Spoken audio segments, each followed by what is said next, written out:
Welcome to the Truth and Liberty Show, where trusted leaders bring biblical insights to important issues to help you stand for truth and effect godly change in our nation and in our world.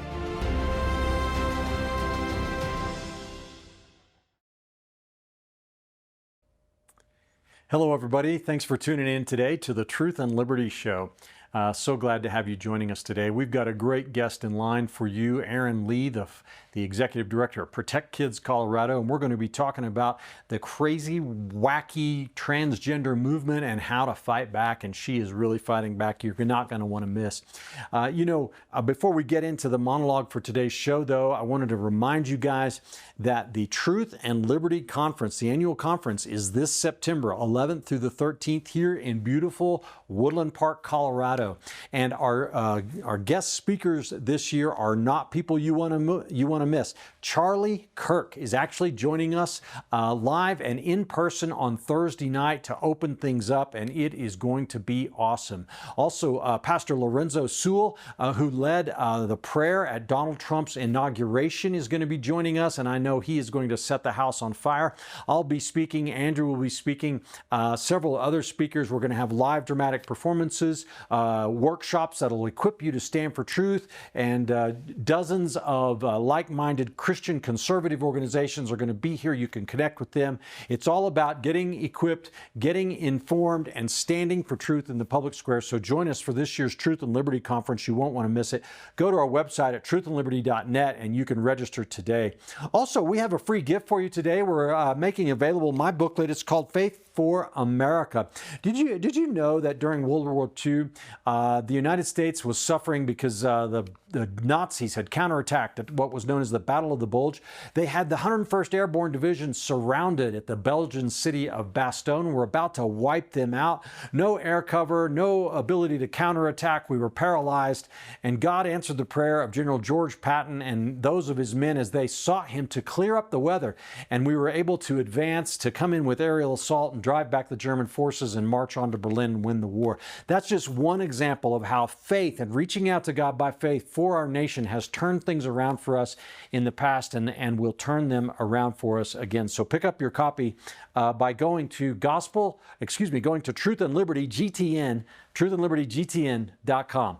All right, guys, the more Americans learn about the radical LGBT agenda, those initials, that's lesbian, gay, used to be bisexual, transgender. That's what it is. So it's this soup. You throw into this soup all these different people with sexual problems, and you have a minority that now has immense power in our country and in our culture. But the radical LGBT agenda, the more we learn about what's transpiring in our schools with this agenda, the more Americans hate it. Who can forget the image of the father in Loudoun County, Virginia, who was hauled by force out of a school board meeting simply because he was challenging that school board because of its trans policy that allowed a so-called trans boy to go into the girls' restroom where he raped his daughter? No matter how many times they allow it to happen, the majority of people know, and when I say they, I mean the liberal elites, the majority of people know that it is unfair for a biological male to compete in women's sports. It's common sense. And everybody with common sense realizes that it's also fundamentally wrong to surgically remove a child's sex organs, right? And to plant on them fake organs to make them look like a different sex.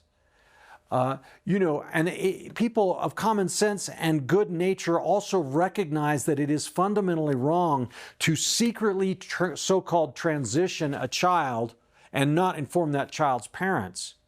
In this movement, you see, parents are the enemy because parents are the ones who are looking out for the best interests of their kids. The kids, to the transgender ideologues, are their weapons, their tools, their opportunity to advance their crazy agenda and ideology.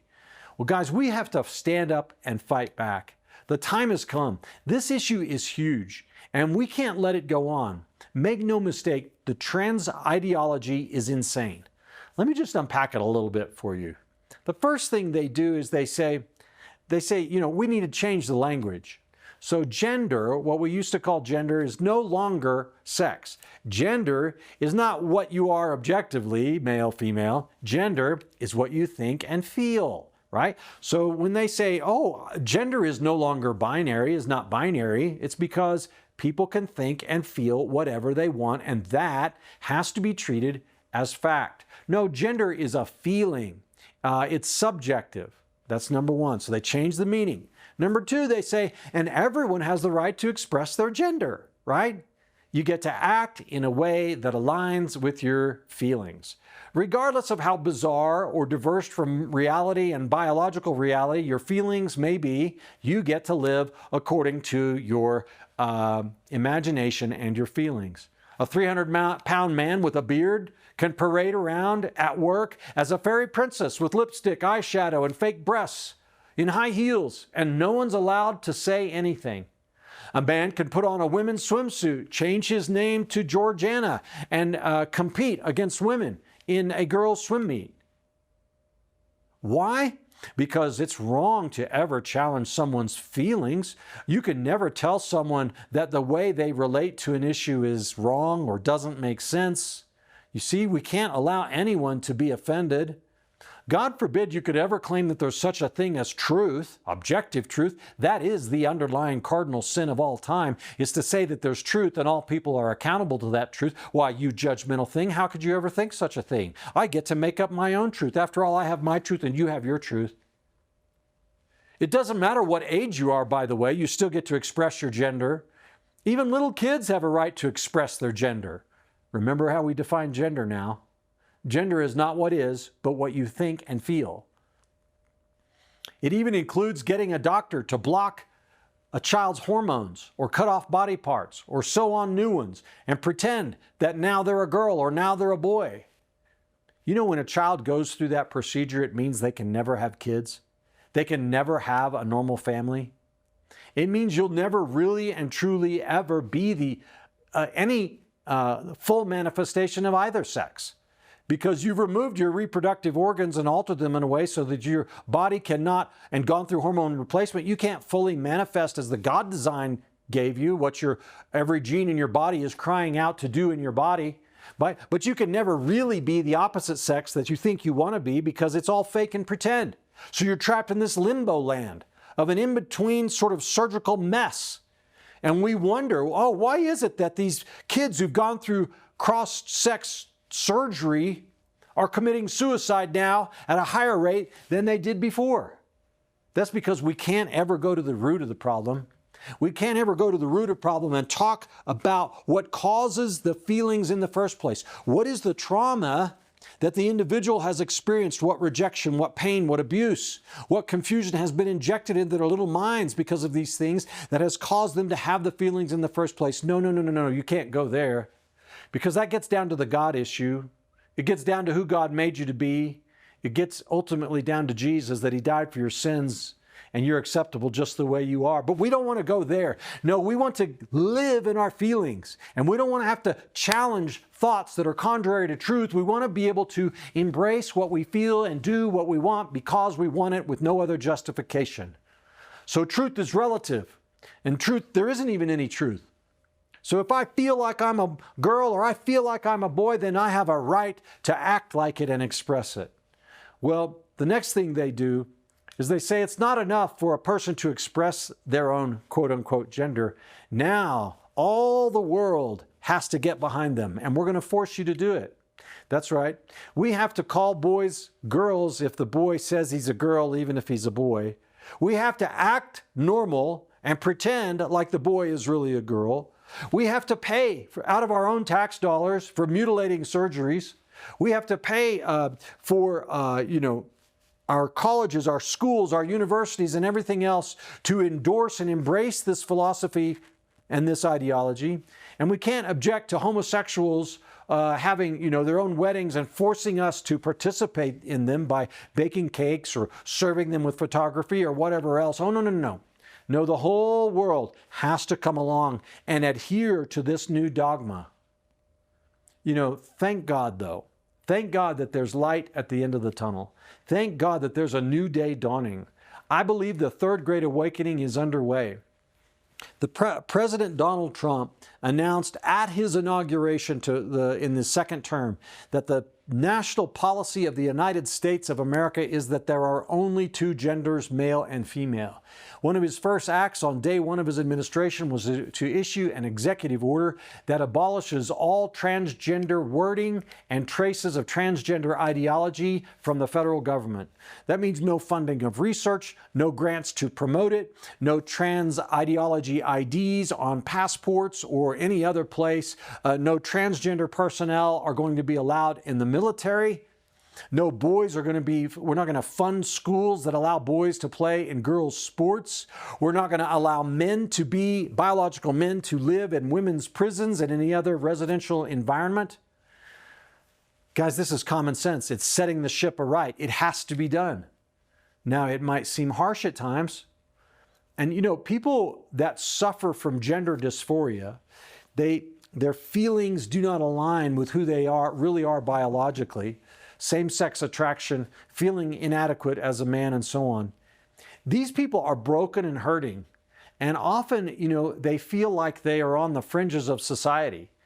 Transgender men don't feel like they fit in as men, but they're obviously not women. Women don't feel like they fit in as women, but they're obviously not men.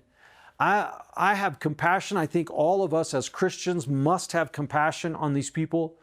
The studies and evidence, anecdotal, scientific, and everything shows that people that are suffering from this fashion have suffered from some form of trauma. Generally speaking, it's some kind of rejection or some kind of sexual abuse. But the truth is that they can be healed. God Almighty, the love of God through His Spirit and the Lord Jesus Christ, His forgiveness of sins and the gospel bring healing to people. And they can recover and come out of that confusion and out of that slavery and be established as a whole, healthy, prosperous human being, thriving human being. But you know, the left doesn't want that. They think the solution is to lock these people into brokenness. And we call that, they want us to call that affirming. You're going to affirm their gender by letting them mutilate their body. You're going to affirm them. No, you're not affirming their gender. You're affirming their gender confusion is what you're doing. You're lying to them. They want to force the entire world to affirm the gender. And you know, there are few places that are worse in this arena than the state of Colorado. And our guest today is Erin Lee. Erin is the executive director of Protect Kids Colorado and the founder of Stop Gender Ideology. And she is fighting hard against this insanity and tyranny. Her own daughter was secretly transitioned, so-called. I use that word loosely, right? No one is transitioned. You cannot transition from one sex to another. So it's a fake word, right? But she was taken through that indoctrination by a public school in the state of Colorado. And the Lee family was abused by the government, treated as second-class citizens, threatened, and so on. And they sued, and their lawsuit is headed to the United States Supreme Court. But she's also fighting by suing about a recent law that tries to mandate that everybody in Colorado has to use gender-affirming terms and words and speak the pronouns somebody wants to speak in a public venue and call them by a female name even if they're a male, regardless of the Constitution, regardless of your religious or personal convictions, regardless of what you believe to be true, you have to conform. And she's filing a lawsuit to challenge that law. But I tell you what else she's doing. She's pushing forward now 3 ballot measures in this state that we need to get behind and we need to get past in this state to begin to put our foot in the ground, drive a stake in the ground, and stop this insanity. She's told the story of how they rescued her 12-year-old daughter from the secret transitioning. It's called artclub.com. I encourage you guys to check that out. Just Google that on the internet. But also, she's been a guest on many major programs, including Fox News, Glenn Beck, Newsmax, Daily Wire, the Epoch Times, and Daily Mail UK. And so we are very honored to have Erin joining us on today's program of Truth and Liberty. She is a return guest. She's been on the show before. Encourage you guys to check out those episodes as well. So guys, don't think, oh, it's the trans stuff again. It's LGBT again. I don't want to hear any more about that, Richard. Guys, you need to sit down and tune in today's show. You're going to learn some things, and there are opportunities for you to get involved. And don't you want to set this country right? Don't you want to see revival and awakening? Don't you want America to be returned to the values of faith, family, and freedom that we were built upon, those biblical biblical values, then you can't turn this off. We've got to press in. We've got to retake this ground. So why don't you join me now after a brief announcement as I sit down with my good friend and somewhat of a hero, Erin Lee, the Executive Director of Protect Kids, Colorado. Are you passionate about standing for truth in the culture, but don't know how to get started? Well, Truth and Liberty, our mission is to educate, unify, and mobilize the body of Christ to stand for truth in the public square. And as part of our mission, we provide you with an amazing array of resources on our website. And our website has just been revamped, remodeled, and retooled to be user-friendly.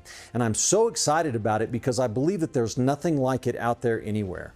I want to encourage you today to go to truthandliberty.net and check out the Resources Center and the Get Equipped Center.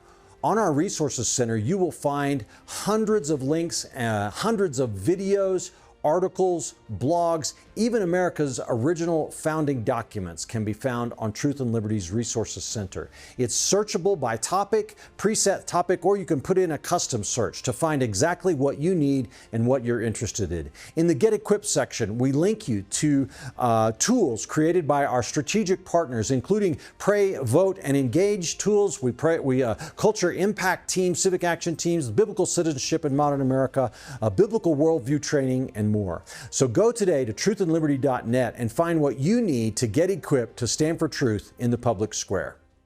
All right, folks, we're back here on Truth and Liberty with our very special guest and good friend, Erin Lee, the Executive Director of Protect Kids Colorado and the founder of Stop Gender Ideology. Erin, thanks for joining us on Truth and Liberty today. Hey, Richard, thanks for having me back. Yeah, great to have you. Boy, there is so much happening in this arena. It's hard to know where to start.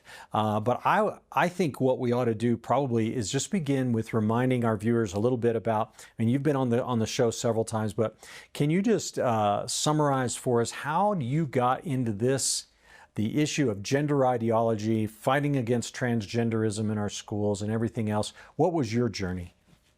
Yeah, I was the most unassuming, non-confrontational, laid-back parent until my daughter was secretly transitioned in a secret gender and sexuality club at 12 years old in 2021, where they taught her that if she's not comfortable in her body, she's actually a transgender boy, and talked about sexual attraction and explicit concepts and keeping secrets from parents. They brought in predacious members of our community to groom the kids. They connected my daughter with these predators online, and we were just totally caught off guard when she came home and suddenly proclaimed that she was transgender at barely 12 years old, a very innocent 12. And that spiraled us into a really dark and scary year with our family, rescuing her from this, what I believe is a cult, the gender cult that had captured her. And after we got her through that confusion, we decided to go public with what had happened to us in order to inform and help others. And our story kind of spun off within, a week of the Epic Times article coming out. I was on Tucker Carlson and Glenn Beck. And so our story became very, very public. And in doing that, Richard, we learned that this is a very pervasive issue that is affecting thousands and thousands of families across the country. It's especially happening here in Colorado. And I have become a voice for all the families who cannot be so public about what they're going through. Yeah, so from your story, I remember, Erin, that your daughter was told, well, if you're not comfortable in your own body, that means you're trans. And if you're not sure who you're attracted to, then that means you're queer, right? Right. And she was love bombed with stickers and flags and bracelets and celebration for proclaiming these new identities. So, again, the very cult-like mentality, and encouraged repeatedly not to tell her family what she was going through or about these secret club meetings.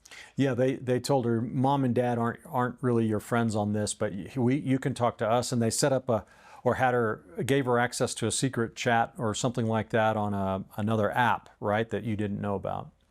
On Discord and WhatsApp, yeah. They connected her to these adult predators. And I should also mention that, we found out that night she broke the rule, which was don't tell your parents what you hear and hear, keep it here. We're very blessed that she felt comfortable talking to us. Amen. But when we pulled her out of school the next day, the school district sent in Child Protective Services for a well child check. So they automatically deemed us as abusive and, threatened the custody of all three of my children because I wasn't willing to go along with it. Wow. And tell us about what happened when you tried to challenge this or find out what was going on, and you began to become vocal with the school board and administration at the school. Yeah, we foolishly thought this is horrible. Our child was sexually abused. She was taken advantage of. We're going to call the school. They're going to apologize for what happened and course correct. And we were so wrong. We were vilified for speaking up. They deemed us as abusive, as the villains in the situation. They were proud of what they had done. They confirmed it was a confidential club in order to provide this safe space for kids away from their parents. And in digging into the school district, I got to sit down with the school board member who volunteers with the organization that groomed my daughter called Skittles for kids aged 2 to 11 to talk about gender and sex. They said, gender's never binary. We must be teaching kids at 5 years old. Well, so Erin, we could, I encourage everybody to go back and check past episodes, but also you've got a documentary, past episodes of Truth and Liberty with you, where you've told your story, but you've also got a documentary film on the whole journey called Art Club, and people, how can they access that?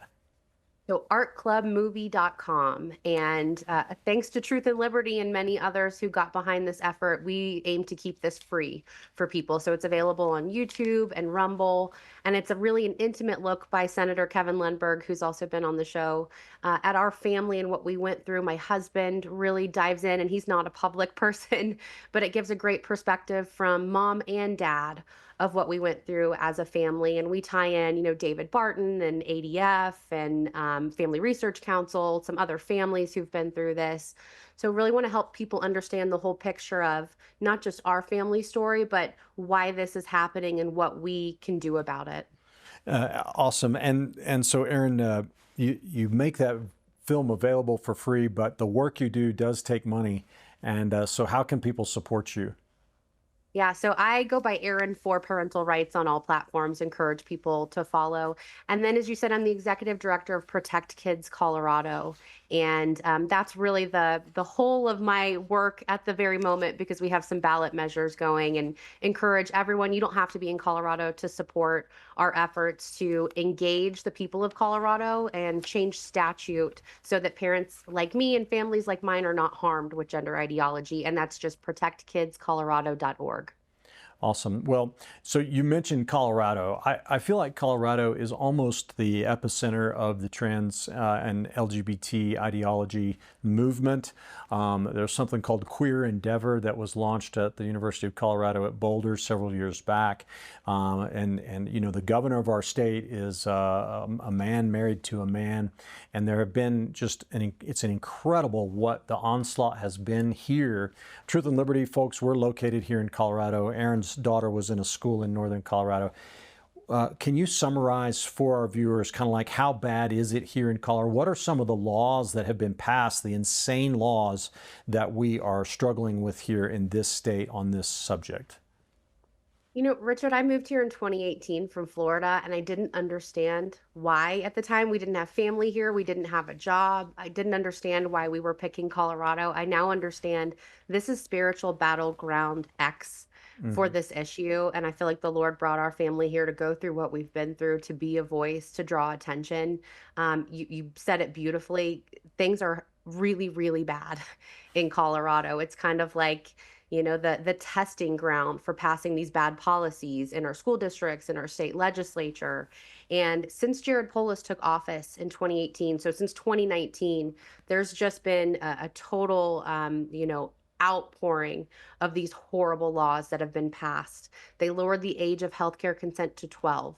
So 12-year-olds can seek their own healthcare without parent knowledge or consent. They made it illegal to do anything other than affirm gender-confused youth. So licensed counselors can only push kids further into this. They cannot help them out of gender confusion. They mandated mental health screening for all 6th through 12th graders. And when the kids are deemed high risk, they're referred to the state's program called I Matter, which is all incredibly woke, LGBTQ affirming therapists. They mandated gender ideology in sex ed. They mandated the teaching of LGBTQ starting in first grade history and civics. And the State Department of Ed has even put out lesson plans for teachers to meet these standards that teach kids about the importance of sex work starting in first grade. Wow. So it's just been a barrage of bad laws. And then, of course, 1312 that was passed this year, 1309 that mandates all of us pay for these transgender procedures for anyone who wants them. For anything one doctor deems medically necessary, we, the taxpayers, have to pay for.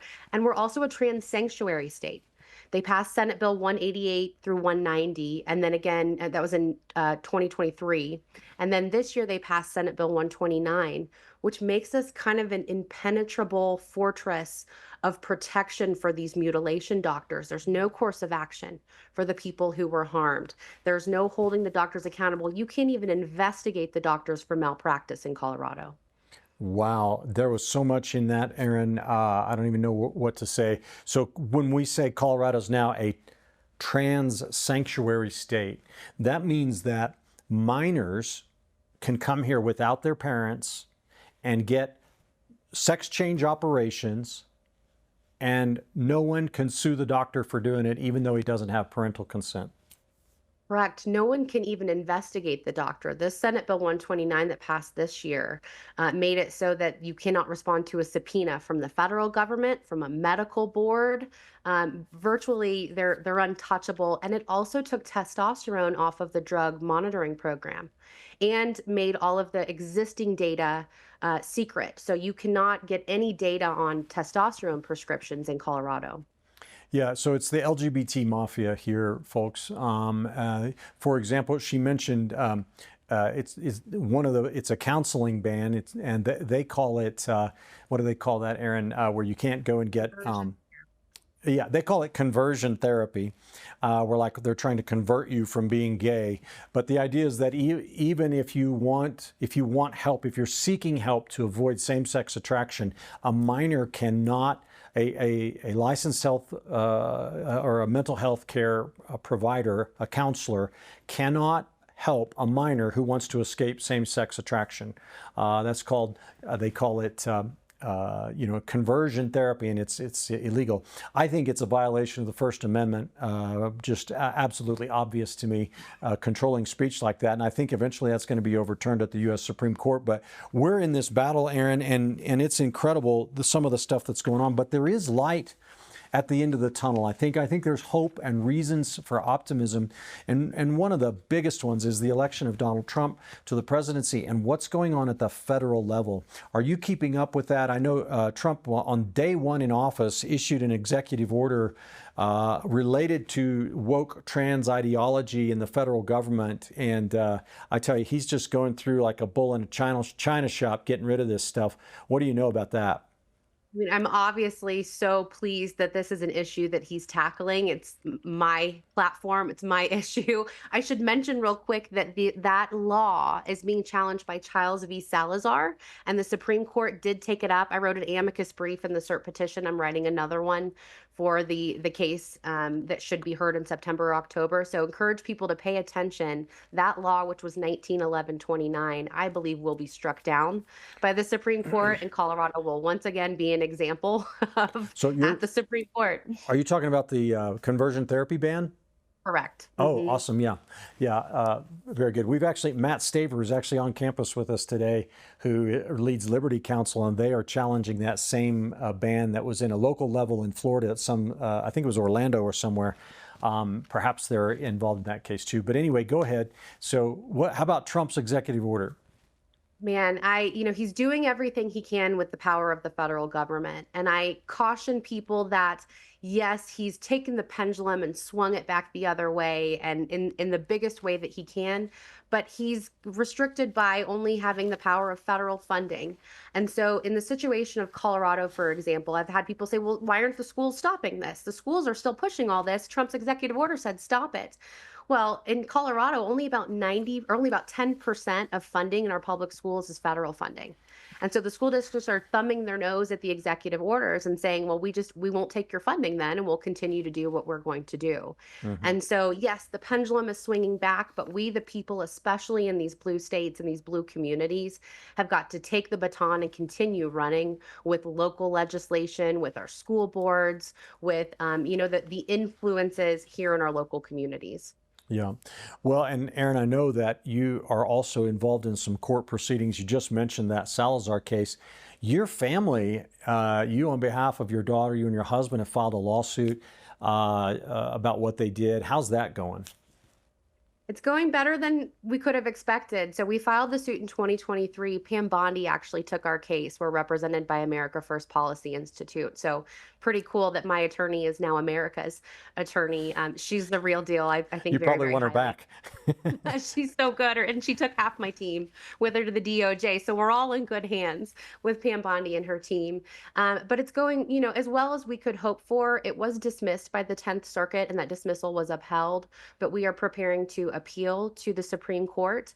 I do have a GoFundMe or a Give Send Go currently going to raise the funds for those printing costs. They're kind of exorbitant Yeah. just to print and file. But we're really optimistic. We got a 5-page concurrence in that dismissal upholding that reads like a plea for the Supreme Court to hear our case. We do have standing.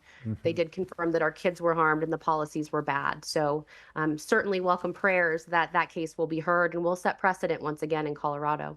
Yeah, amen. So you're suing the state of Colorado and the school district, saying that you violated our rights as parents in secretly transitioning our child. And amazing, folks, the District Court of Colorado dismissed that case. That's basically like saying there is no possible way for you to recover damages under Colorado law because of what happened. And the 10th Circuit has agreed with that. Now she's seeking the United States Supreme Court to review it, and I'm believing they're going to take that case and they're going to teach the whole country what's right and wrong in that situation. But there's another lawsuit I wanted to mention. So before we talk about, though, tell us about this one of these last laws that got passed in Colorado this last session. Here locally, we call it 1312. It's House Bill 25-1312, and it's basically compelled speech, right? They're going to force us to say what they want us to say. Can you tell us more about it? Yeah, well, as it was originally written, 1312 was hands down the most egregious bill of all time in the history of our country. It was labeling parents who will not transition their kids, giving the courts the right to call that coercive control under the law and use that in custody situations, not just in mom versus dad, but in loving two-parent households like mine who are not willing to affirm and are being attacked by Child Protective Services. So we brought a lot of attention to it. And I think 1312 was a gift from the Lord. I really do. We've been waving our hands saying, help, we need help in Colorado for years, as I said, since 2019. And the whole world began paying attention to what was happening here with this bill. The Wall Street Journal even published an op-ed that I wrote, which that's amazing progress forward when the Wall Street Journal is paying attention and publishing our opinions on this.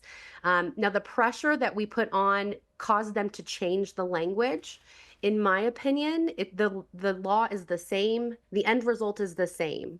So they may have manipulated the language. I think our governor put up a smoke screen to say, oh, we took out that coercive control stuff. There's nothing to see here. Parents are fine.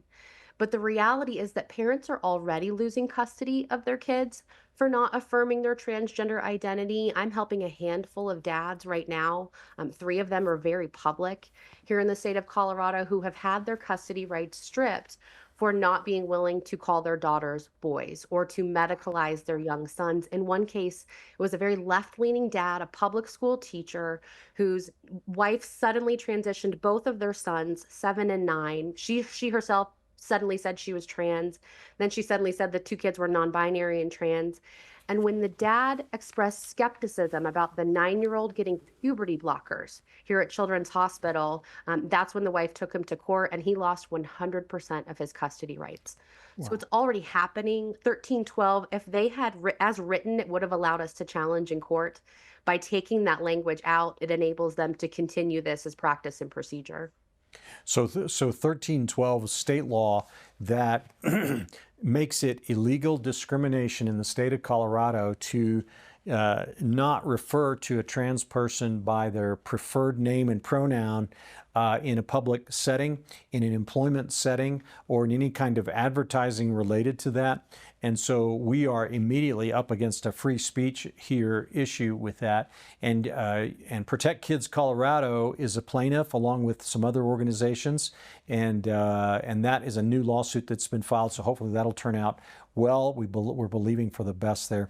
Erin, tell us about, you've got another project that I definitely want everybody to know about, especially here in Colorado, and those are the ballot measures. But before we get there, let's talk just a little bit, pull back a little bit, and talk about gender ideology. We hear all this craziness and we wonder what the heck is going on here. But what is it that they're actually teaching in gender ideology? What is the idea? Start off with just the word gender. What is it? Because it feels like it changed somewhere and no one gave me the memo. I'm glad you brought that up, Richard. I'm not a fan of the word at all. I believe there are two sexes, male and female, zero genders, and infinite personalities.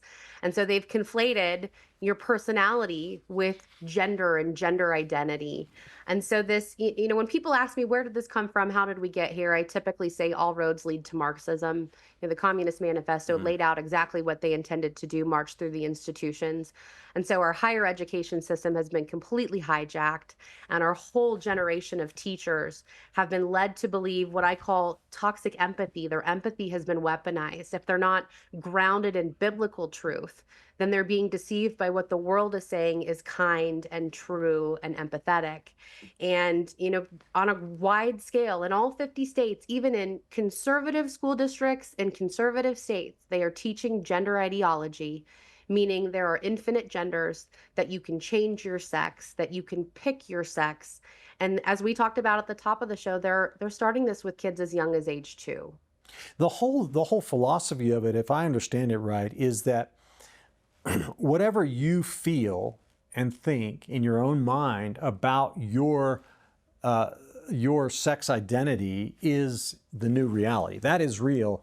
And everything, including other people's speech and behavior and your own body, you have a right to force that to conform to your delusion.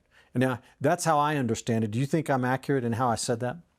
No, they're interpreting this gender ideology basically says that however you feel is absolute, and everyone must comply or else it's discriminatory or abusive in the case of parents. And that's what 1312 did. It says if you will not use the chosen name and pronouns of a person in any place of public accommodation, which includes faith organizations, Christian schools, then that's deemed discriminatory.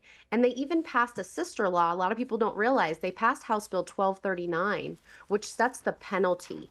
And what they set within 1239 was that every time you use the wrong name for someone, that's not their chosen name, you call the man by his male name, they can sue you for $50,000 for each time you do it. It's absolutely incredible, draconian, and as you were saying, this is not the only law in Colorado or even around America. There are many, many layers to this whole thing, and we've got to stand up and fight against this. We've got to get this stuff undone and push back because it's going to destroy kids and families and people's lives. And you're trying to do that, Erin, here in Colorado in lots of different ways. But tell us about the new ballot initiatives that Protect Kids Colorado is sponsoring and how we can be a part of it. Yes. Well, thank you, Richard, for being there at the very beginning when we conceptualized Protect Kids Colorado and helping us get off the ground. Absolutely. We're just a group of believers who came together and said, we can't push back in the legislature. We can't get amendments through on the bad bills. We certainly can't pass the good ones. But we, the people, have the citizens initiative process here in Colorado. About half of the states have this. And in our Constitution, Article 5, Section 1, it says, we, the people, reserve the right to pass law. And so we just have to get a certain amount of signatures. In this case, it's about 130,000 per issue to get on the 2026 ballot and let the people of Colorado have a say. And the 3 issues that we're running, the first one is setting a penalty of life in prison, no chance of parole if you buy or sell a child for sex. So protecting kids from sex trafficking. The second issue is protecting girls' sports. So if you are XY, you do not belong in XX athletics and spaces. It's that simple. And then the third issue that I'm chairing is protecting kids from these irreversible sex change procedures. And they are just that. They are irreversible. You Hmm. know, you hear this lie that if a child's not able to transition, they'll commit suicide. And after 4 years of my work, I understand the opposite is true. That when you push them into the impossible pursuit to be the opposite sex, that's what leads to mental health struggles. And kids' brains aren't fully formed. We are pushing them into these life altering decisions that they can't even fully comprehend. And so we just want to protect the minors in the state of Colorado from being faced with that decision to chemically castrate and sterilize and chop off healthy body parts. And so all three ballot measures, if I'm remembering right, have gone through the state committee and have been approved for you to circulate. And so they are, I don't know if you've got them printed up yet or not, but can people begin signing these petitions? Because remember, folks, you've got to get 130,000 valid signatures of registered adult voters in Colorado before it will even go on the ballot next fall. So we got to get those signatures. Are they ready for signature?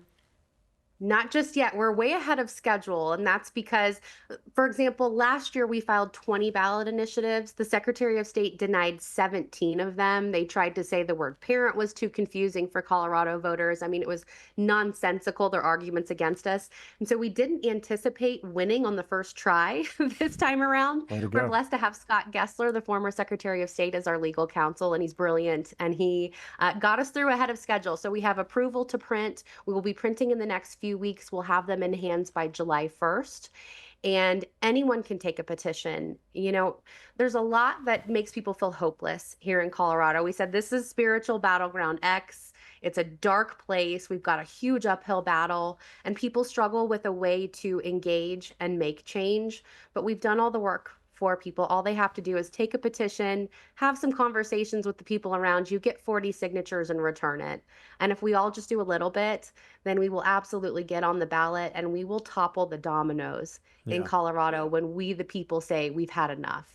So if people want to put on their calendar right now, July 1st, check back with PKC, Protect Kids Colorado, and see if you can sign up to circulate this petition. How will they do that? Will there be a place on the website for them to express their interest, or maybe call or email or something?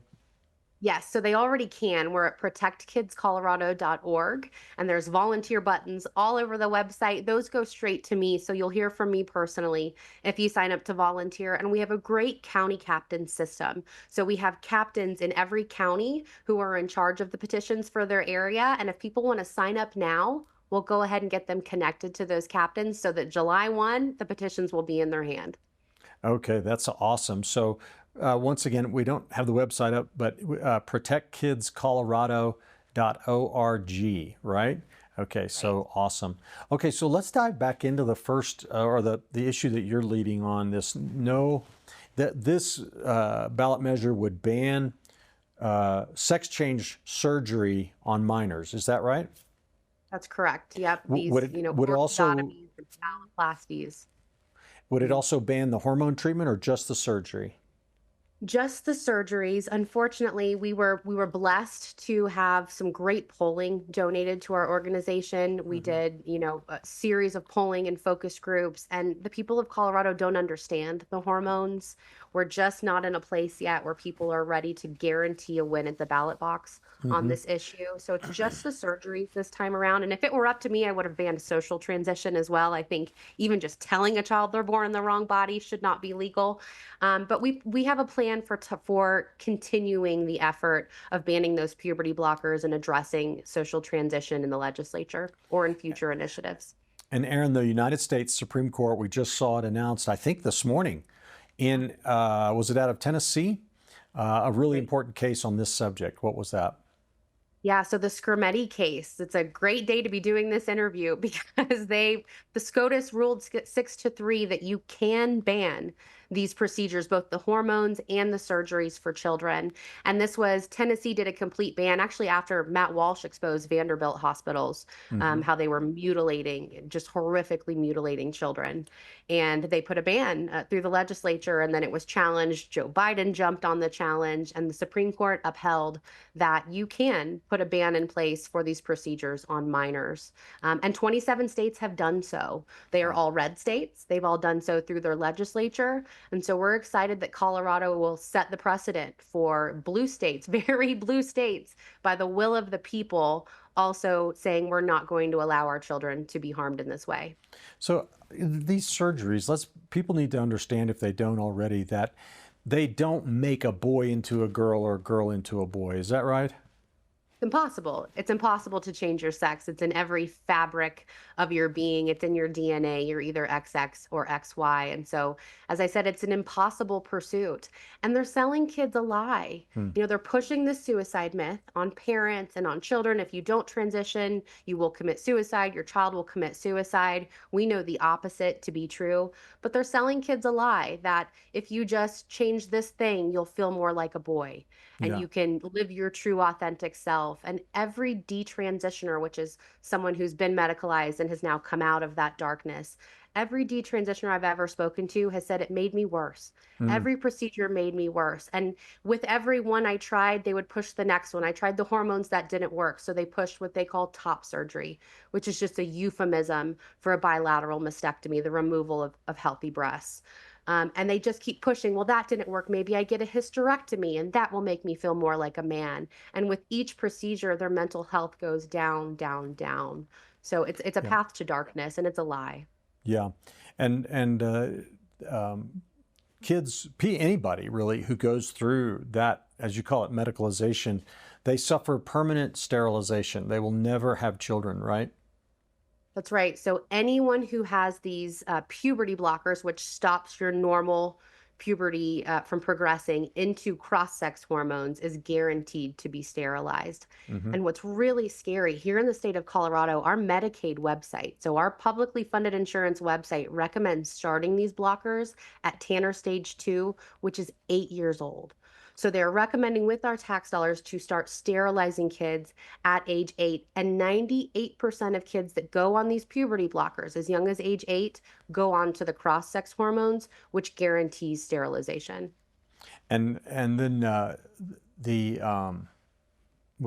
they don't advise the families or the children or anything on the negative effects or the health effects of this at any stage. It's just like, oh, you want to do this? Okay, let's go, right?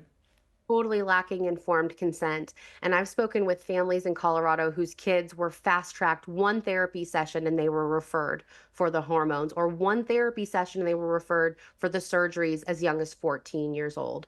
So there's no stopgap. It's not scientifically backed. This is all based on the Dutch protocol. So one little isolated study in the Netherlands that was then, translated into this is good for everyone. And we in America ran with it. WPATH, World Professional Association of Transgender Health, became the gold standard. And that's a membership organization. You don't even have to be a doctor to belong. And they put out the WPATH files, my friend Mia Hughes, which prove that they know they're harming kids. They know that there's no scientific backing for what they're doing. They've said such, it's been published. And so there really is no evidence for pushing any of these procedures on kids. How does a child, a minor, how do they expect them to be able to evaluate the impact on their lives and on their health from such a radical, crazy procedure like that? I think the world will look back on this like frontal lobotomies, that it was pushed as medically necessary. And many people were raising the red flag saying, this isn't right. This isn't helpful. This is harming people, not helping them. Mm. And, unfortunately, our culture was captured. Our medical institutions were captured by an ideologically driven agenda that's not based in science. Mm-hmm. And I encourage people to go to stoptheharmdatabase.com. I think it's just stoptheharm.com, because Do No Harm has put out, based on public insurance information, figures of kids who have been harmed by this. And they found that just based on public insurance information that doesn't include self-pays, that doesn't include Kaiser, that $125 million, 14,000 children in a 5-year period in America have been harmed by these procedures from 2019 to 2024. So when people say that's not happening, it's isolated, it's a minute group of kids, it's not. It's tens of thousands of kids who've been harmed. Okay, well, the next ballot measure, Erin, that you're sponsoring, that PKC is sponsoring, is no boys and girls sports, right? Now, does it work both ways, or does it say that you have to play in the sport that's set up for your biological sex at birth? It has to correspond? Correct. And you'll be hard pressed to find females attempting to participate in male sports. I think that's because we all know that there's a biological difference, that men are stronger and faster and differently abled than females. So it's atypical for females to try to play in male sports. It's typically males invading female spaces. But yes, we define it as your reproductive organs, and that's to account for those genetic anomalies. So you are required to play in the athletic league of male or female according to your reproductive organs. What if you've gone through the surgery or whatever? Whether you produce sperm or ova. So even in those rare cases of anomalies where someone's like an XXY, they still only produce one or the other. And so we worked with doctors to find the clearest definition to make sure there was no confusion. And ironically, at the Colorado Secretary of State, they tried to argue that Colorado voters would not understand what male and female mean as defined by their reproductive organs. They've done such a good job of confusing everybody. There may be some that don't understand. Okay, Erin, and would this apply to all schools, secondary schools and below in Colorado, or just public schools, or what's the scope of this ballot measure? So it's actually anyone that takes public funding. So we would be the kind of a precedent-setting law, and that you've seen other bans take place that are strictly for public schools and institutions. We're tackling all leagues, and about 80% of athletic leagues are private, the Olympics, for example. And so we're aiming to encompass more than just public schools being held accountable by this. And this issue is being chaired by Jennifer Say, who I know has been on the show with me before, who founded XXXY, who's also filed a lawsuit against 1312 with ADF behind her. So she's a real champion for female sports, and she's a leftist voter. She's not your typical person for speaking up on this issue. And what we have found is that this is a 90-10 issue, that a majority of people in this country and in Colorado agree that men and women are different, and that men should not be invading the single-sex spaces of women. You know, it seemed like that for years and years, the feminist movement sort of endorsed, or sometimes expressly said this, sometimes implicitly, but that there's no difference between men and women. Women can do what men can do, and it's like the old song, "I can do what you can do, better." But we weren't ever allowed to talk about that. That was taboo, right? You can't ever say, "Oh no, there are real differences," because that makes you a sexist. But now the left it's like completely ignoring that for this whole transgender thing? Or are they just in a complete state of philosophical and biological confusion here? They want to say there's no differences, but yet we have a right to pursue these differences. And yet don't pay attention if a guy with a penis is over here in women's swimming or other stuff like this. I mean, where are we on this? They've come full circle in their argument. Like, they've argued themselves to the point where there is no argument. We have truth on our side, and the smokescreen has been blown away on what they were trying to convince us of. And so it's almost like they've come full circle. And even the radical feminists are coming out and saying, wait a minute, we fought against this. Men can't be women. It doesn't work that way. Women we're different. And so they've run out of an argument, really. We're clearly on the up with our argument against gender ideology in general. They've just run out of things to say. Yeah. Well, it's patently unfair. Anybody with half a brain can see that it's wrong to let a male compete in a women's sports program, or else the women won't have any championships left. They won't have any ability to achieve like that. And the whole point of women's sports was to protect that right. So it's wild to me how people on the left can say they're for women and at the same time say that biological men should be able to compete in women's sports. It just seems like insanity to me. Yeah, and it's especially harmful for these young girls. I Right. have spoken at school board meetings where there are 15, 16, 17-year-old girls pleading to their school board to help them because they're being forced to undress in front of boys and they're being forced to potentially get hurt competing in front of boys. And it's up to us, the adults, to Right. protect these kids. 15-year-olds should not have to self-advocate. How insane that we've gotten to this place where we're ignoring children's pleas for safety and fairness. Yeah, absolutely. Well, okay, so sex trafficking of minors, the third measure that you're promoting. There's a little bit of history behind this in Colorado in that the legislature had a bill that was going to increase the penalties on sex trafficking of minors, and the Democrats killed it. Am I right on that? Yeah, Representative Brandy Bradley, who, if you don't follow her, please do. She's amazing. She's such a fierce mama bear, a close friend of mine. She ran this bill twice. It was declined for a second time, where she was just trying to increase the penalties for raping children. And in the state of Colorado, most people don't understand you can rape 3 different children on 3 different occasions, and you are guaranteed probation. It's not until the fourth time that there's even a potential for jail time. And even then, in 70% of those cases, they still are let off with only probation. And so she was just trying to increase the penalty. Like, you rape a child, you go to jail. And the Democrats, in all, they went on a party line vote. Every single one of them voted against that bill. Man, I'd like to know what are they thinking? Is it because they have friends and other people that are involved in this stuff, or is there some ideological thing? But it's absolutely incredible. But we're going to fix that with this ballot measure, and it's going to impose a lifetime in prison for anyone who sells a child for sex. Does it also increase punishment for people that engage in sex with minors? Yep, anyone who sells or buys a child for sex. And interestingly, in our focus groups, the people of Colorado were more angry about the buyer than the seller. They were angry about the people who create the demand. And a lot of people crossed out life in prison and wrote in death penalty. Mm, So the people of Colorado are ready to hold child rapists accountable. And this is a very agreeable issue. yeah. The Democrats who voted against it in the legislature, I don't think represent the majority of people who will absolutely vote in favor of this. Yeah. All right. Okay. Well, we're down to the end here on our time, Erin. Been great having you on as always, and I just want to remind everybody that these 3 measures here in Colorado are going to be available July 1st or so. So be sure to go on Erin's website, protectkidscolorado.org, and sign up to get a copy of packet so you can help circulate, but also volunteer in other ways, and be sure to contribute to help the important work that they're doing.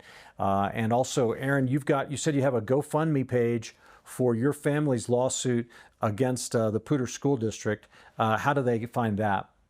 Yes, it's on Give, Send, Go, and you can just search Lee versus Poudre, Poudre, and we're Okay. raising. It's going to cost us about 15,000 just for printing and filing, and we're getting there. We've got a lot. We're about 2/3 of the way there. People have been very, very gracious and blessed us, All but we right. need that by July 4th. Yeah, well, let's get her over the top on that. And guys, I wanted to remind you today about our free giveaway. It's my booklet, Faith for America. God has been faithful to us in the past, and we need to trust Him. He's going to deliver our country now, going to turn us around. You can get a free copy of this by going to truthandlibertygtn.com and make this yours today. And so, Erin, I'm so proud of you and what you're doing, and you're just doing an incredible work. I hope everybody will get behind you and support you in this. And if we can help you in any way, let me know. And thanks again for joining us on the show. All of you who are watching today, appreciate you tuning in. Be sure to tune in next time here on Truth and Liberty as we continue to fight tooth and toenail, as Andrew would say, to turn America back to its godly foundations. God bless you all today, and thank you for watching.